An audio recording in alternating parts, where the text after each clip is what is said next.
Hello, Morning, hello. everybody. We just have a few people just joining in, so just give us a minute or two to allow a few more people in, and we will start our presentation shortly on the future of software asset management. I think 10 o'clock in the morning might be a little bit too early to organise one of these things. People are still coming around.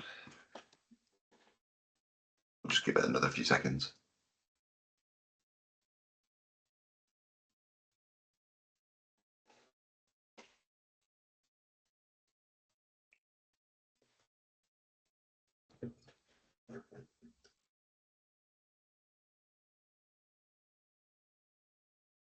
Okay, I think more people will come in as it proceeds. So let's go ahead and get started. So thank you very much for attending our webinar this morning on the future of software asset management. My name is Robbie Richmond. I am the Managing Director of EasySAM. As you can see a little bit about me on the screen, I've been involved in the audit, compliance and software asset management game for, just over 30 years, and have kind of uniquely have experience, not just as a SAM practitioner in my current kind of role, but also working for a company that develops SAM tools. So I can see it from that perspective. I've also run a software team within a reseller, so can see the kind of integration between software asset management and licensing provision, and also as an end user, an organization that uses and kind of tries to benefit from SAM and discovery and license management tools. So kind of a variety of historical experience. I'm joined today by Tanguy Duthian from Sonar. Tanguy, you want to say hello and just introduce yourself? Sure. Hello, everyone. Very happy to be here. So on my side, very quickly, I'm Tanguy. I'm the CEO of Sonar Clarity. I think we'll be talking a lot about Shadow IT today, so I won't be presenting Sonar Clarity right now.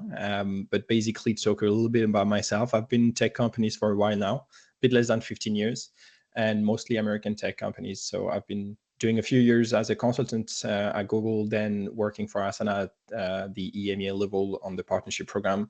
And then I've launched my own consulting firm back in the days.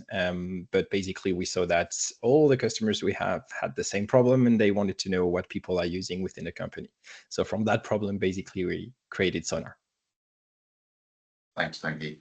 You're going to get quite a mix of accents today. My slightly dull Irish accent and Tanguy's much more exciting French accent. So yeah, I haven't talked about that, but I'm for French. that. I can obviously take the French accent if needed to entertain a little bit. I can't compete with the musicality of the French accent. So what we're going to cover today is a little bit about the evolution of SAM, how we got to the point that we are, where we're at today in terms of kind of SAM maturity and that journey, and how I suppose kind of what led up to this point, and build a reasonably accurate picture of kind of where we are today. We'll talk a little bit about what the future of SAM is going to look like, and some of the technologies and some of the advancements that are going to shape the way that SAM continues to evolve. And you'll see from when we look back at SAM just how much it's evolved over the last couple of decades. And if we look at the next 5 to 10 years, how that's going to probably accelerate. We're going to talk about two particular areas that I think are going to be probably the most sizable challenges that we face in the SAM world over the next 5 to 10 years. And that's the impact of software as a service. And we'll talk a little bit about kind of how pervasive that is and the risks that it creates. And then Tanguy already mentioned Shadow IT, one of the real hot topics that we come across in the SAM space and just in IT management in general is this kind of black hole into which a lot of spend and a lot of productivity seems to disappear. And we'll talk a little bit about some of the challenges and some of the risks around Shadow IT. Tanguy will then take us through just a quick introduction to Sonar Clarity, which is a platform which basically helps organizations to understand their SaaS usage and their exposure to Shadow IT. And it's part of I suppose a set of tools and services that we at EasySAM use to help organizations to control the full life cycle of their software assets, all the way from procurement through usage, deployment, patching, training, all the way through to retirement. So it's kind of a full end-to-end, part of a full end-to-end sort of service.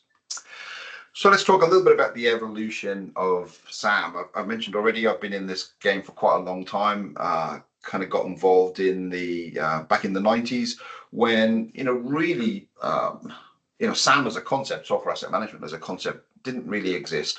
The focus back then was very much on compliance, or more specifically non-compliance. You had organizations like FAST, the BSA, in the UK, the SIIA, the SPA in the States, the Software Publishers Association, who spent a lot of time and a lot of energy in going around and effectively beating companies up around their software usage.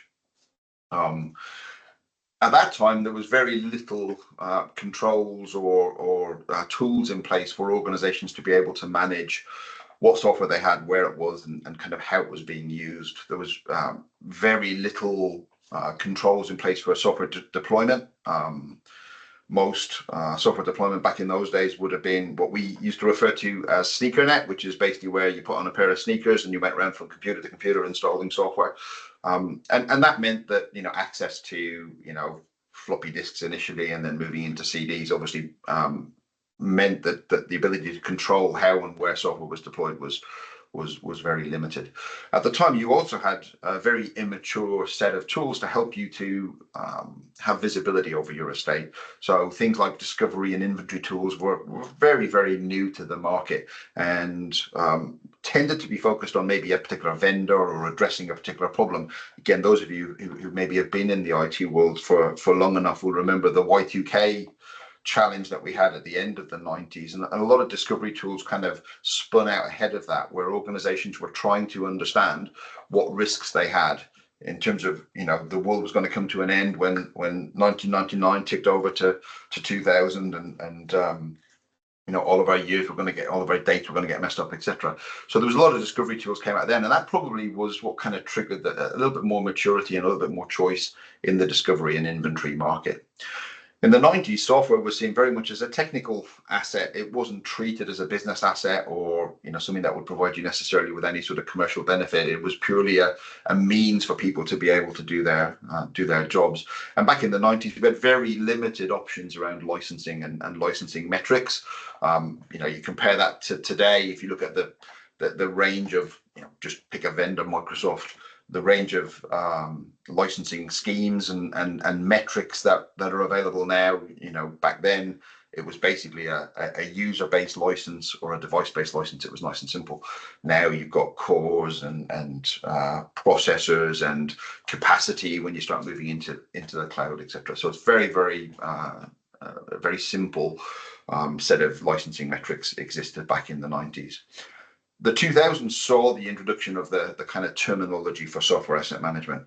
And if you ask back in probably the early to mid 2000s, if you asked for a definition of software asset management or what software asset management meant, the answer you got depended on who you asked. If you asked a practitioner like myself, it would be around helping you to really drive value and reduce your risk around compliance. If you asked a software vendor, though, they would use the phrase software asset management effectively as a smokescreen for that traditional software audit. Teams like Microsoft, vendors like Microsoft, Adobe, etc., created SAM teams back in the sort of 2000s to try and, I suppose, put a more positive spin on their compliance activities. Again, some of you will be aware, vendors like Microsoft or Adobe or Oracle would reach out to their customers and talk about SAM engagements or SAM programs that they would help you with. Those of us who are kind of close to the coalface knew full well that these were just another name for a licensing review or a compliance review. So the phrase software asset management got off to a bit of a bad start, I suppose, because it depended on what your experience and your exposure was.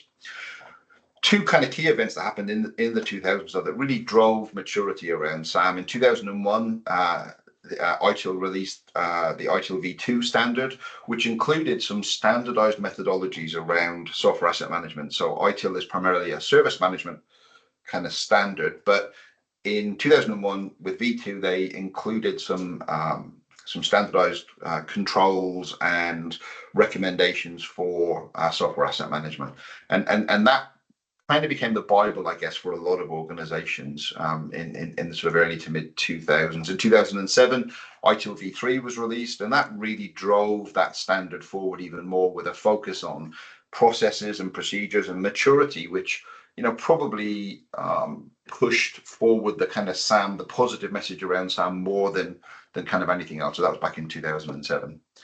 The 2010s really saw a move and a maturing from the 2000s in terms of software being seen as a significant dependency for most organizations, as something that could be really used for competitive advantage. So software was treated much more as an asset, and as such, companies and organizations were looking to make sure they got better value out of it, that they that it met their business requirements, etc.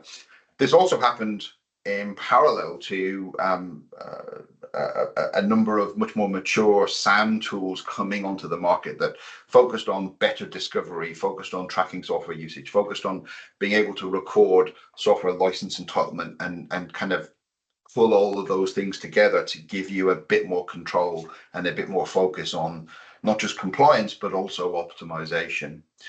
What's interesting is that move from compliance to optimization is probably one of the things that actually triggered a lot of software vendors moving from traditional on-premise device-based licenses onto subscriptions, because as organizations looked at optimization, they were starting to reduce the number of licenses they had and sweat those licenses a little bit longer to try and drive that value for money. And I think a lot of software vendors saw this as a potentially a risk to their revenue streams. And so the 2010s saw that the start of that shift from standard perpetual device-based licenses over to subscriptions. The 2010s saw the introduction of Office 365, Adobe Creative Cloud, those sort of things. As we move into the 2020s, we now have a significant change in that focus. Now, we're now looking more at cloud and SaaS as platforms and ways of providing license entitlement and ways of providing access to some of these platforms and some of the software that we need. And we'll talk a little bit about more about the scale of SaaS a little bit later on. But what we're seeing is a lot of vendors kind of pushing that message, pushing that move from on-premise license to cloud and to SaaS, in part because you have to appreciate that it probably improves their revenue and their bottom line. From our perspective, though, it makes life easier. It gives us some flexibility. It gives us scalability. If it's done in the right way, it can be quite cost effective. For a lot of organizations, a move away from capital expenditure to operating expenditure makes it easier to to maybe move forward with some of these programs. I have a quote from a client of ours who basically, when talking about this move from CapEx to OpEx, said that it's easier for them to spin up a £10,000 a month cloud resource than it is to buy a £20 mouse, because it's a whole different process moving from capital expenditure to operating expenditure. There are some challenges though with SaaS, and we will talk about these a bit more. Security, it's out of your control. It's now with the controls with the vendor. Being locked into a particular vendor can be a restriction as well, and one that obviously can come with its disadvantages down the line. And integrations, getting integrations from some of these SaaS applications to each other, to on-premise systems that you've got, etc., can be a challenge. So it's not necessarily the answer to all of our prayers, but we will talk a little bit about how we can kind of promote, I suppose, some best practice and some ways of reducing the risks around software as a service. One of the other things that really happened in the 2020s, I mean, there's other things that have happened, the Internet of Things, IoT, focus on FinOps around cloud management and business value. And what we have seen, really over the last 4 or 5 years is a shift in SAM tools from being about providing kind of technical information to actually starting to affect some business decisions for organizations. So being used to really drive negotiations with software vendors, being used to, create baselines for security, for procurement, etc. So a real, SAM has become much more integral than maybe it was previously. So that's a quick snapshot of kind of the history, and it is quick. I've just covered 40 years of history in maybe 10 minutes. So I do appreciate that it's kind of a lot to get through, but just wanted to kind of set the scene a little bit about just how much SAM has evolved over the last few decades. What does it look like going forward? Well, I mean, I suppose an interesting thing to look at is just how software is becoming much more pervasive, whether that's on-premise or subscriptions or cloud-based, becoming much more pervasive in most organizations going forward. If you look at the top 10 most valuable companies in the world, 7 of them are IT companies. Apple, Microsoft, Nvidia, Alphabet, Amazon, Meta, and Broadcom. So there's money to be made in software and technology. Clearly there is, and our dependency and our expenditure on these things is only going to continue to grow.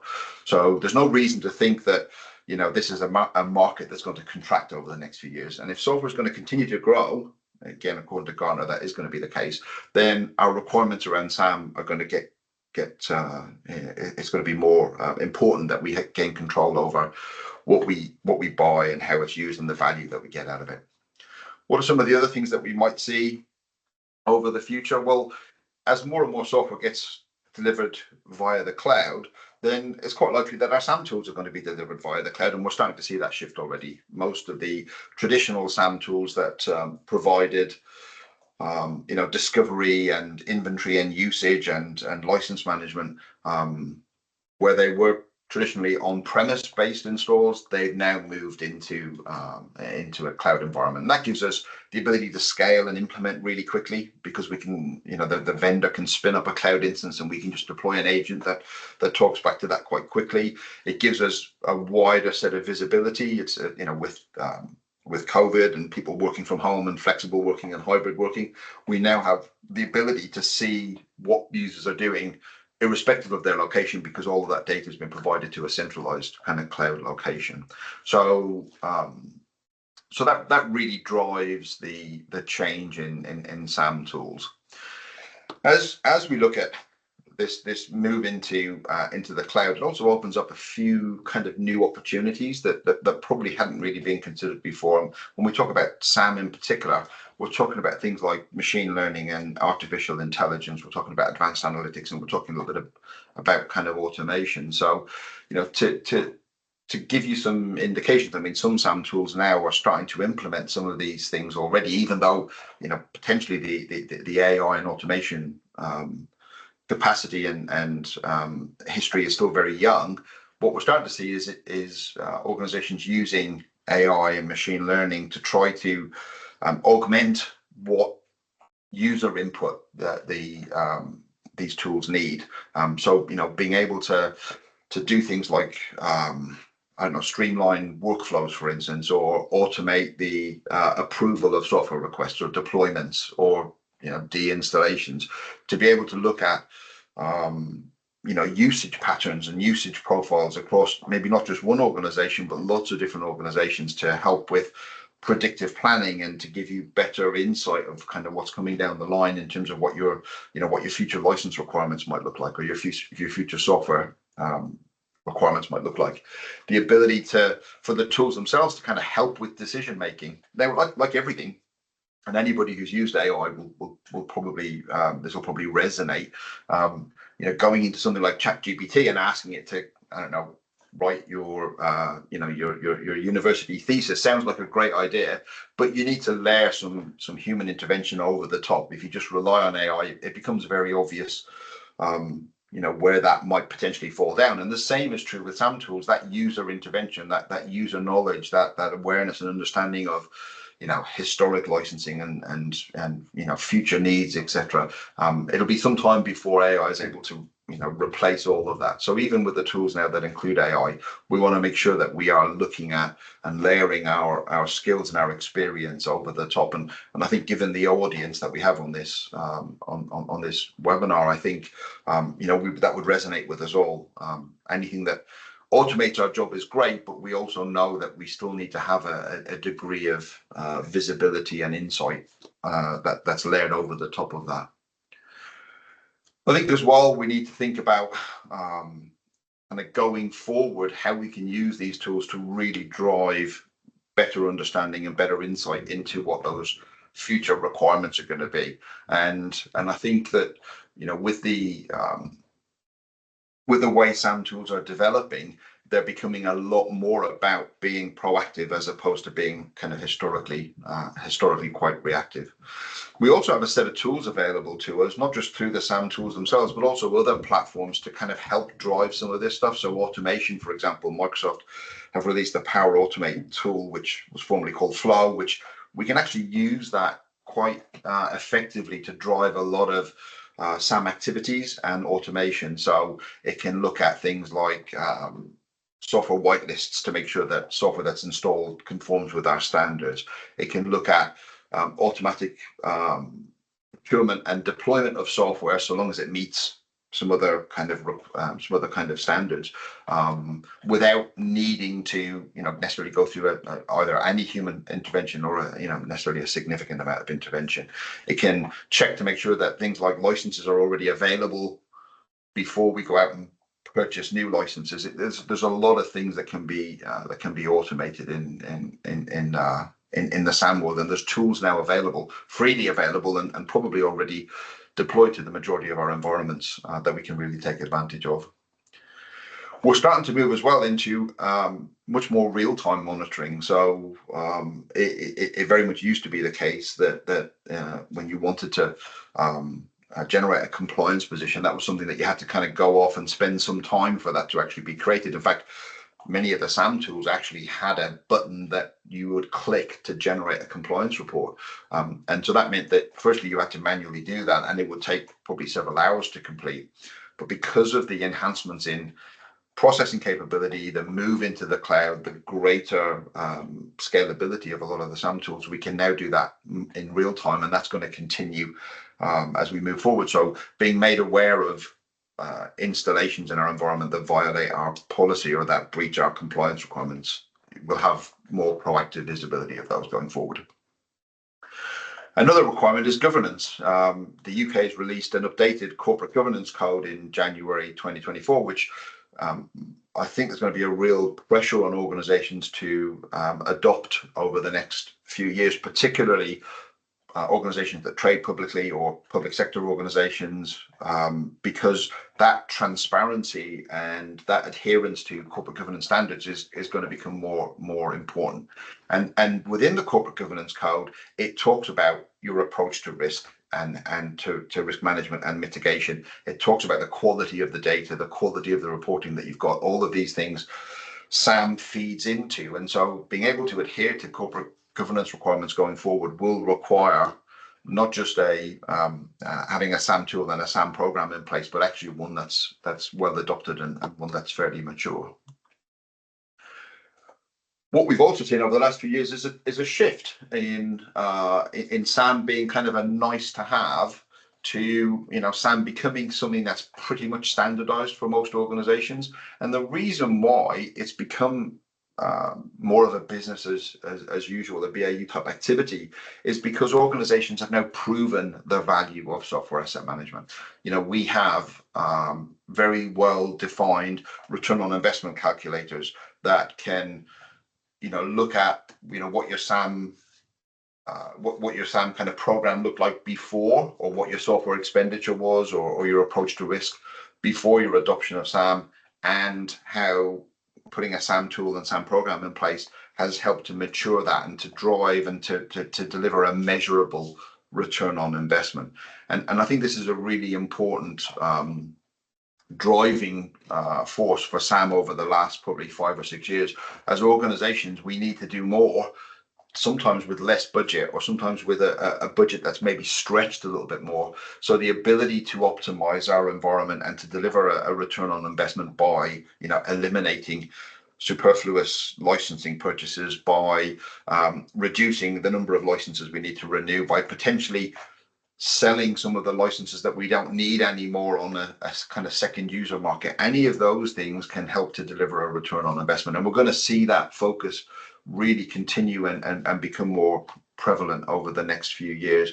I think that one of the areas that we as an organization really focus on our SAM engagements is that return on investment, being able to show a very clearly defined value to the organization that we've delivered a service to. We're also going to look and see much wider integrations around software asset management. The data that the SAM team holds is incredibly valuable and incredibly useful to an organization. And so what we're going to see is better use of that data and better use of the SAM processes across a wider organization. So, we already probably have touch points into IT asset management and service management, but starting to move into SAM feeding into security and generating security alerts, providing HR with an understanding of usage and potentially some violations of your HR policies, optimizing supply chain and procurement, making sure that we are, buying as and when we need it and buying the right thing. Deployment and provisioning, providing the kind of infrastructure teams with the right data and the right requirements to make sure that we're installing the right software at the right time.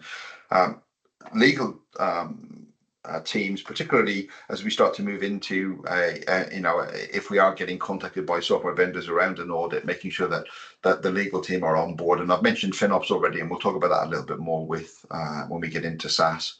One of the other changes that we're starting to see, still very, very immature though, is a move from standard license management tools and databases over to blockchain. Blockchain's a bit of a trendy term that maybe not something necessarily that everyone's aware of, but effectively blockchain is a kind of decentralized but incredibly secure database that records transactions and data across a wide range of computers, and it's formed by kind of little blocks of data that can be changed and updated. But there's history, there's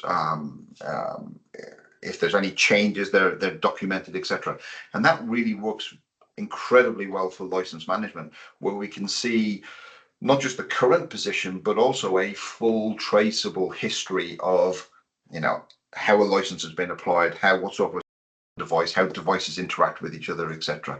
So we're going to see a significant move to blockchain as an underlying kind of platform for the software asset management tools to sit on. And I think one of the key things with blockchain is the transparency, going back to governance, going back to kind of best practice, having that transparency and being able to see exactly what changes have been made by who and when. So all that fits in quite nicely with a conversation about software as a service, and software as a service right now is becoming the kind of almost the de facto standard in terms of how we access software and how we access software delivery. There's at the moment there's about 32,000 SaaS companies operating across 100 companies. According to CompareSoft, 92% of businesses prefer cloud-based solutions. A lot of organizations have a cloud-first approach to technology. So rather than invest in more infrastructure, more hardware, more supporting software, more skills in-house, etc., they prefer to utilize and leverage the benefits of the cloud to provide that. We're seeing some old players in the cloud space, obviously, the likes of Microsoft, Oracle, Adobe, but we're also seeing newer players coming along, the likes of Salesforce, etc., those types of organizations, really kind of, I suppose, making the SaaS and kind of cloud space their own. I think one of the challenges of the cloud space over the last few years certainly has been around pricing, and what we've seen is some low cost of entry initial kind of offers to get clients on board, but we're starting to see those prices increase now, and that obviously we have to look at that in the context of a return on investment and making sure that platform delivers what we need at the price and at the sort of price point that we're looking for. We've also experienced some big shifts from some vendors as they move from traditional licensing into the cloud. So you look at someone like Broadcom, who acquired VMware. They're trying to push everybody into subscription-based SaaS services. We have experience with some clients whose their Broadcom/VMware bill has gone up by a factor of 8, 10, 12 times for the same environment, which is incredibly unsustainable. SAP have done the same thing as they try and move clients into a hosted S/4HANA environment. A lot of SAP user groups are super critical of that push, primarily on a cost basis. What they're seeing is that their costs around that environment and their dependency on SAP becoming much more expensive. Oracle, again, a move from kind of traditional on-premise licenses into Oracle Cloud Infrastructure is a big push from them. Again, it's something that they're trying to drag customers along with. In fact, there's actually been some legal cases against Oracle for clients who've only been given the option to renew on cloud, and they've also been.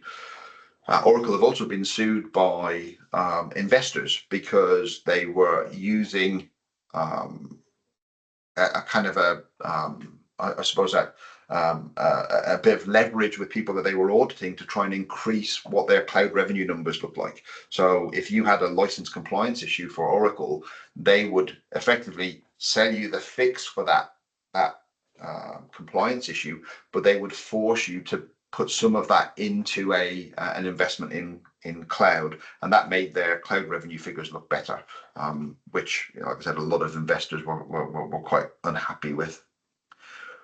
What you get is with the move, I suppose, to SaaS, particularly for some of the traditional vendors, is probably either a we'll take you on the journey, kind of a little bit of a nudge, let's work with you, or as I've mentioned with VMware or SAP or Oracle, a bit of a shove. You don't really have a choice. We're going to take you down this route, whether you kind of want to or not.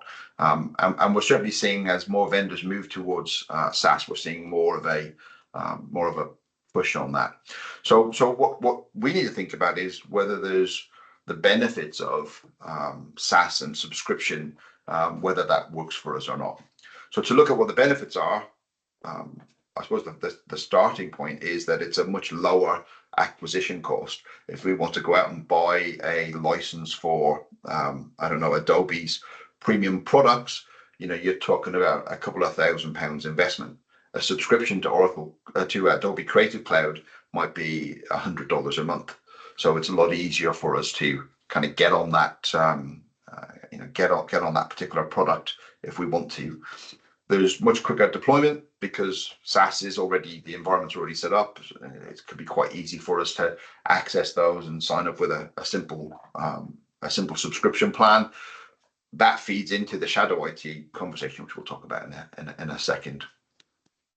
It's also easier for us to get upgrades. They tend to happen automatically. We're not responsible for maintenance of these products or environments. It's all kind of passed on to the vendor.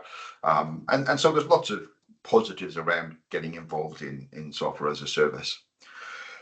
What's not to like about it? Well, we have less control over pricing, and particularly if vendors give us attractive pricing up front, we know that over a period of time that pricing is probably going to increase, and in some cases quite sizably. I think there's some reports that I've seen that talk about the average increase for a SaaS application year on year over the last 3 years is 12% per year. So obviously that's higher than inflation would be. So that's obviously something that needs to be factored in as well. Other downsides are access and control of data. It's out of your hands, which means that the vendor has a bit of an upper hand in terms of providing you with access to potentially your own data, or even if you chose not to renew a license, making sure that you've got access to your own data. A lack of security monitoring. It's not your responsibility to monitor these environments per se. Certainly from a security point of view, it's much more the responsibility of the platform and the vendor. So these are things that are out of your hands, but you would hope that the vendors that you've aligned with will provide a kind of a mature service around that. If we just talk briefly about shadow IT, and then I'm going to hand over to Tanguy, who's going to just talk a little bit more and delve into this a little bit more. So I suppose first off, what is shadow IT? Well, effectively, shadow IT is anything IT related in our environments that's exists without the knowledge or approval of our IT team. So that could be hardware, it could be software, it could be cloud services. Now, traditionally, hardware and software were a little bit more difficult to bring into an environment. Certainly, hardware was difficult because getting it onto the network or connecting it to a Wi-Fi point or a network point might be difficult. Software, we'd have restrictions on devices, those things that would lock down our ability to install new software. We've all tried it, and need the input of our IT teams to be able to do that. The problem with cloud services is it kind of exists outside of that. Cloud services access through a browser. A lot of times we don't have those controls and those restrictions in place. But that is by definition, what shadow IT is around. There's these environments or these places that we don't have controls and visibility of. So just to give you some statistics, so the average company has 108 known cloud services. So this is stuff that the company has approved. But about 975, this is according to McAfee, about 975 unknown cloud services. And these can be things as simple as, Dropbox or Google Drive. They can be platforms like Canva. Some people might even include applications like LinkedIn and Facebook and those sort of things in there as being risks to an organization. Typically, enterprises have 270 to 364 SaaS applications. Enterprises being large organizations, with 52% of those being unsanctioned. So again, a sizable risk and threat to what you as an organization have visibility and controls in place. I can share at the end of all this, incidentally, we'll share copies of the presentation and the slides with you, and I'll include some references for all of these. So if you are trying to put a business case together internally, or you want some support to be able to look at how you address the risks around shadow IT, you'll have some kind of corroborating evidence. It's not just Robbie saying these things. These are all backed up by statistics from Gartner, from CIO, other places that will provide you with kind of some support and some corroborating reports. 85% of businesses have encountered a cyber incident.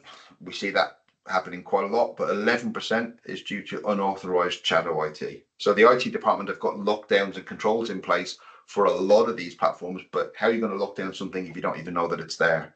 Makes it very, very difficult. And the average cost to fix a cyber IT attack is coming in at more than an average more than $4.2 million.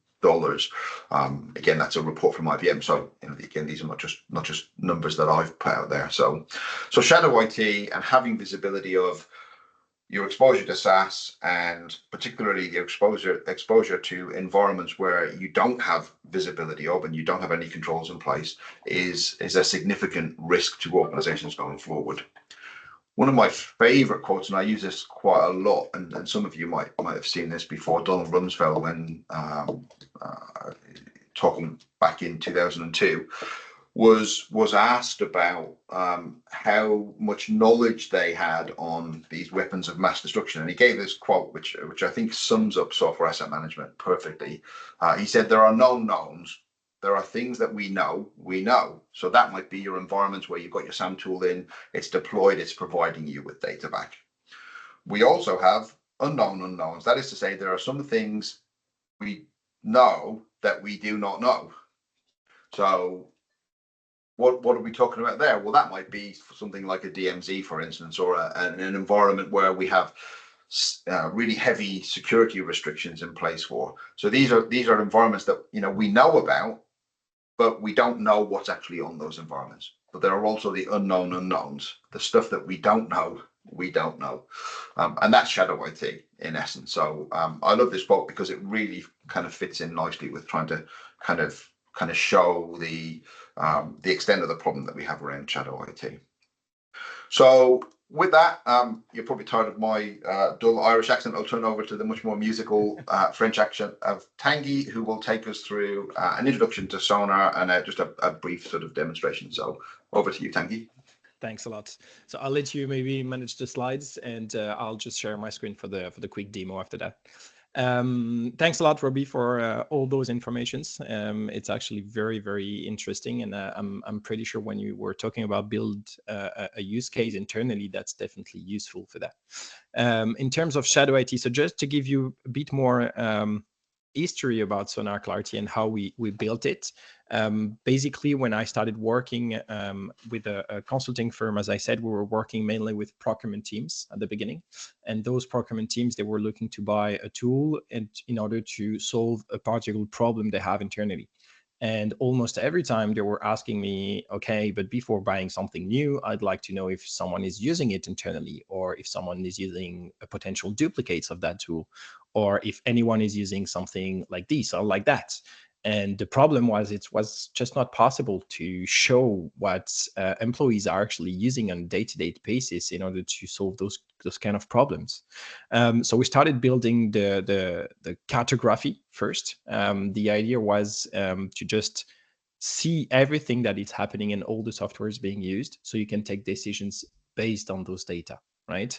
As Robbie said, almost leaving SaaS apps unmanaged is like having guards in your front door, but none at the back, right? So there's big security risks. So from procurement teams, we started working with IT teams and with CISO. And then we started working a lot with software asset management and even DPO more recently, because the cartography is really something that is being used by almost everyone in the company, because for any type of projects, anything you want to do, you need to start obviously by analyzing the actual situation before taking specific decisions and build your own roadmap. So if you can move on the next slides, just to show you a little bit more what we do. So on the first part, we do cartography. Do you have now a live inventory of all the software being used by all your employees? That's basically the first part. Second part is usage. Do your employees actually use the software provided, right? Imagine if you're paying a gym membership for all your entire team, but only half of them are going to the gym. This is definitely SaaS basically without any user management. You're paying for unused tools, and that happened a lot. I've been myself, as I said, working in a SaaS company, Asana, before. That's where basically I discovered Shadow IT, because most of our customers started working on Asana as the Shadow IT apps. Then they were buying some licenses, let's say 100, but only 50% of them were using it. So it was like problems and problems on problems. First, in terms of security when it's Shadow IT, and then in terms of budget when you buy licenses, but you don't use it. So the third part is budget. Could your software budget be optimized and rebalanced? That's it. That's obviously something we're working on as well, and we provide you with the right data. The idea behind Sonar is definitely to show you, to put your finger on something that might be wrong within your SaaS application landscape internally. And then the last piece is risks, obviously. There's huge security risks when there's Shadow IT within the company. Sometimes it could just seen as something very small because there's just one person using, I don't know, ChatGPT. It could also be huge. But sometimes, and I've seen this a lot, and there's 50% of the company using WeTransfer to send out data, and you don't know who they're sending it to and what type of data they're sending it to. WeTransfer is just an example, but obviously there's a lot of different applications, productivity applications, just like Asana. If you're starting working on a project with 50 other people and putting data into Asana as a free tool, obviously it's a breach of data, and it could be super, super bad for the company. So if you can move on to the next slide, I'll just explain very quickly the technical part, and then I'll show you the tool and how it looks. So we have 5 different sources of data we're connecting to. By the way, I didn't say it at the beginning, but don't hesitate to ask the Q&R piece in here. If you have any type of questions, feel free to ask your question. I'll be more than happy to just deep dive in each of those, or Robbie might be able to jump in and answer those. So the source of data, we have 6. There's only 5 in here on the slide. If you want to know the last one, just reach out to me and I'll explain it. But it's not an obligation to use the last one. That's why it's not here. So for the 5 sources of data, the first one is the IDP. So we're connecting to your IDP, SSO, Okta, Microsoft, Google, The idea is to see all the user lists, so all the employees, all the applications being used by those employees, and obviously the usage of those applications by those users. The good thing about IDP, it's retroactive, 360 days, which means we can see these from the past as well and give you a good image of what's happening already without having to wait for data collection. The second part of the Shadow IT discovery is the brother agent. So we have built a very specific open source brother agent for you to be able to track all the softwares being used by all employees, even the free ones. It's privacy first, which means we're not tracking anything like, I don't know, WhatsApp, Facebook, if it's not a SaaS. But if you're on Microsoft, but there's someone using Google Drive, obviously it's an application, so it will be tracked as well. Okay. The brother agent will come to that later, but it's specific because it can go way further than just tracking the usage of those apps. We can use it to actually get feedbacks from the employees. We can use it to alert employees on security problems, et cetera, et cetera. So there's a lot of things that are possible, and I'll deep dive a little bit later. On the FinOps part, on everything that is budget related, there's other sources of data. First one is the finance connection. Could be ERP connections, could be a bank connections, could be just an import, a CSV saying, okay, these are all the expenses I have on the last 3 months.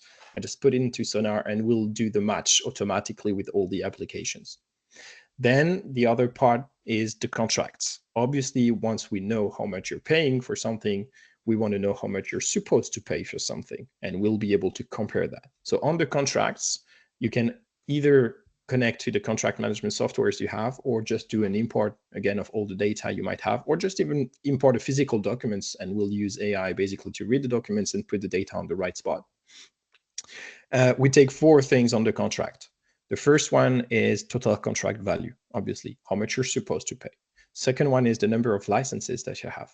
Third one is the types of licenses. If I take Asana as an example again, you can have one team on business, one team on enterprise, and a lot of people using it free, right?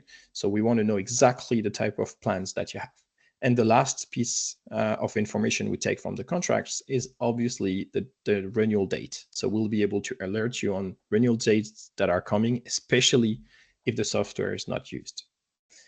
The last source of data is the API. If I take the Asana example again, we have the data saying this is what the type of licenses you have bought. This is the total contract value, how much you're paying for it. We know exactly how much you pay for it, which is great, but we don't know exactly who has what type of licenses within your company.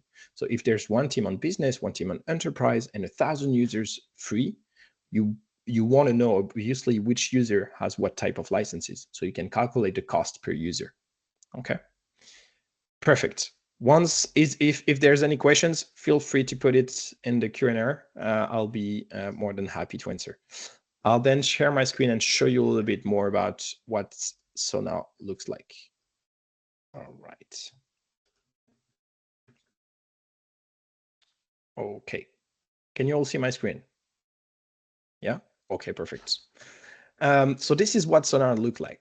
Basically, once you connect Sonar to the different sources of data, you can choose by just connecting the 2 first one if you want to do Shadow IT only, or obviously the other source of data if you want to have more information about contracts and expenses.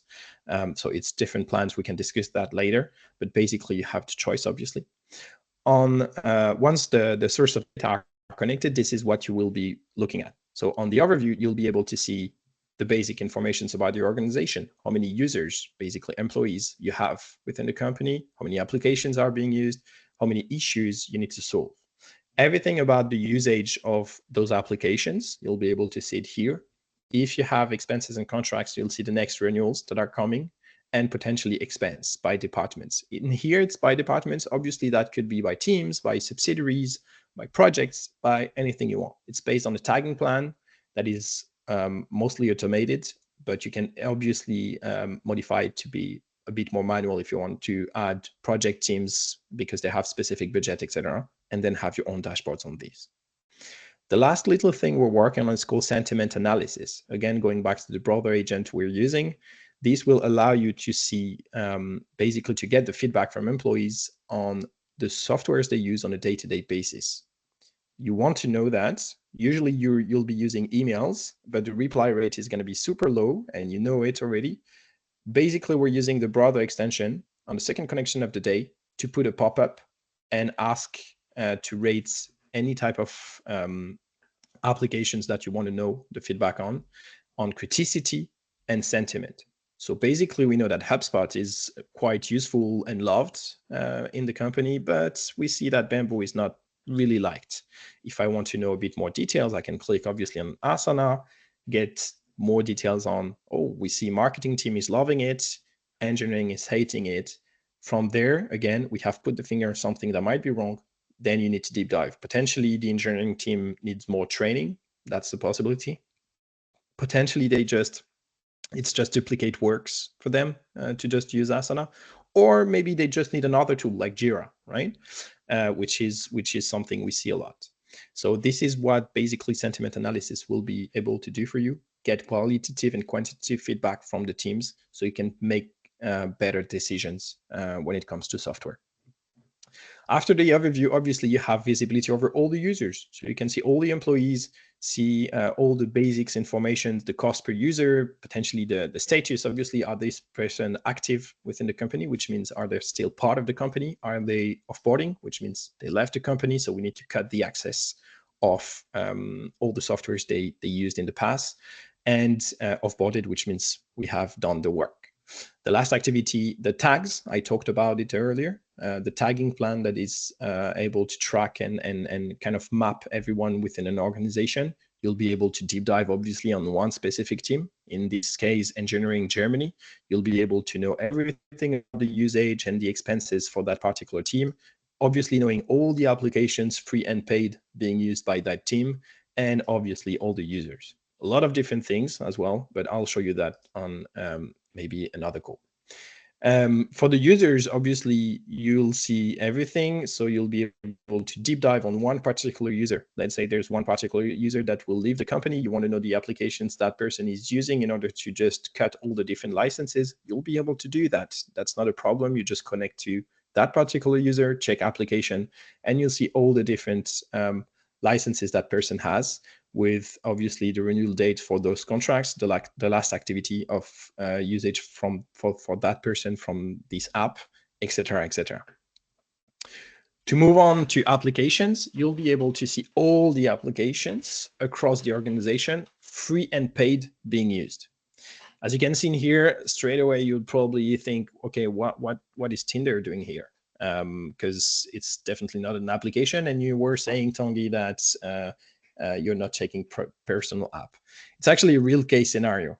This happened to one of our customer something like 8 months or a year ago.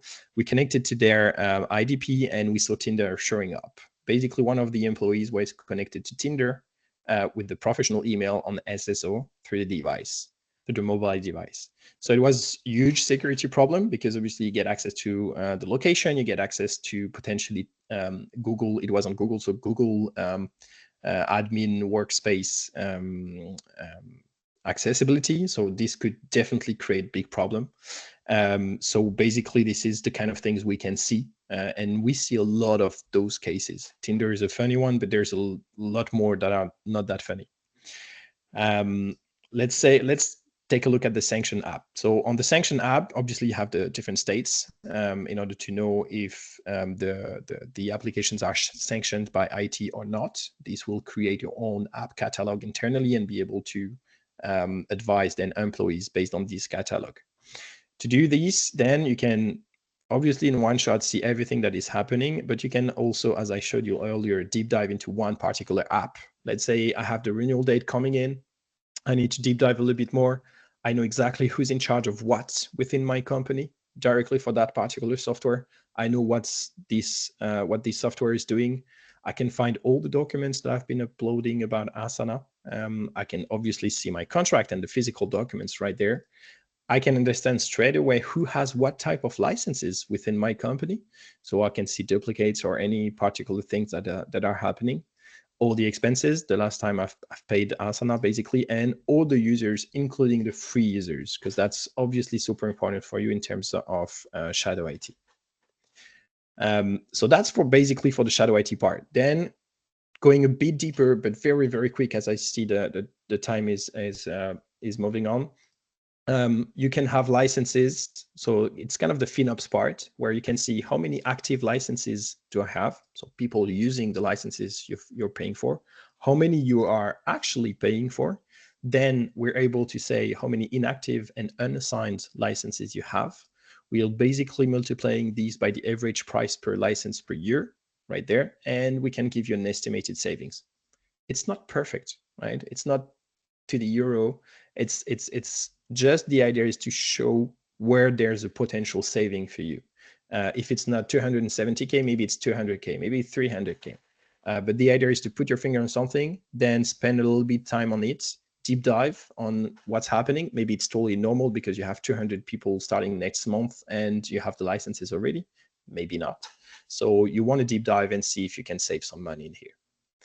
Then very, very fast, you will be able to see all the expenses, all the contracts, obviously, that you have through your company.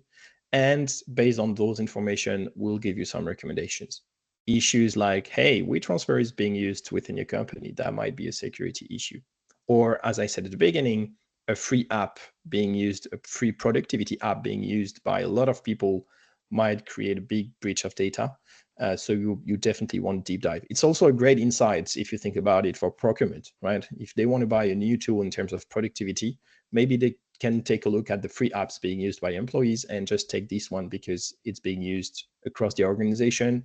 There's no training to do because they know the applications yet, and they will be happy to move on a paid plan. In terms of recommendation, obviously, there's the cost optimization. I'll move very quickly on that one because we talked briefly about it. And the duplicate part. There's Mural within one team, Miro in another team. Potentially you want to delete one, put the first one on both teams, and then break silos, share best practices within the company, and obviously renegotiate your contract better. In terms of security, we've talked about security, app security concerns. There's a lot of those, obviously, but there's also the CV, the common vulnerabilities exposure. If HubSpot or Slack is being hacked, you probably want to know about it. And because we have access to your application catalog that is sanctioned, we'll be able to tell you, hey, there's a CV that actually concerns you and alert you on this particular thing. There's only 3 minutes left, so maybe I'll stop right there. If there's any questions, just use the chats and I'll be able to show you more on this. So I'll just stop sharing my screen and we can move on to the last slides.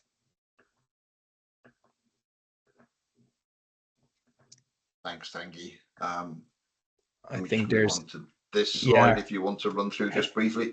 Yeah, just in 1 minute. So I talked about the browser extension a little bit. There's a lot of things you can do through the browser extension. The idea is to be able to redirect employees to the right tool they should use. So if they're going on Mural as an example, but you want them to use Miro, you'll be able to show through the extension directly a pop-up saying, hey, you should use Miro instead of Mural because that's the sanctioned app internally.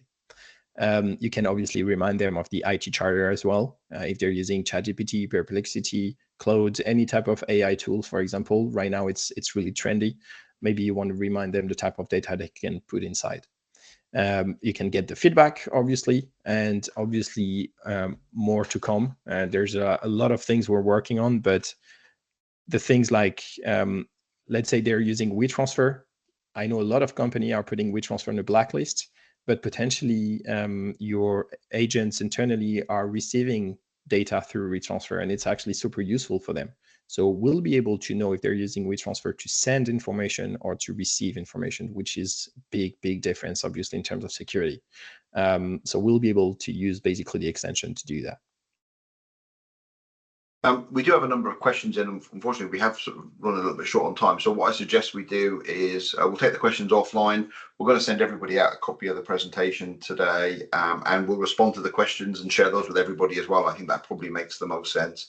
In terms of a follow-up, if you wanted to see Sonar Clarity in a bit more detail, there's a QR code on the screen. If you scan that, that will enable you to set up a call or for more information or a deep dive into the product, which we'd be happy to facilitate.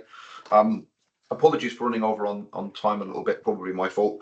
Just wanted to thank you all for attending. Thank you very much for your time today as well. And what was incredible and something that really does address quite a pressing issue for most organizations. So guys, thank you very much for your time, and we'll be back in touch with copies of the presentation and the questions and answers. Thank you. Bye.